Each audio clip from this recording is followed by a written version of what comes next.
Tax revenue ఎలా ఉంటుంది ఎలా పెరగాలి అధ్యక్ష? ఒకటి, ప్రభుత్వ ఆస్తులు అమ్మాలి అధ్యక్ష.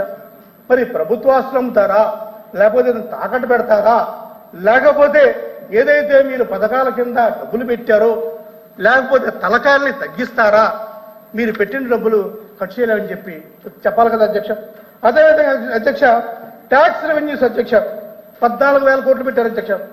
ఒకటి, ఈ 14,000 కోట్లు మీట్ అవ్వాలంటే ఒకటి ప్రజలపైన ట్యాక్స్ అన్న వేయాలి అధ్యక్ష, లేదా జీడిపి అన్న పెరగాలి అధ్యక్ష. జీడిపి అయితే ఎలా పెరుగుతుంది అధ్యక్ష?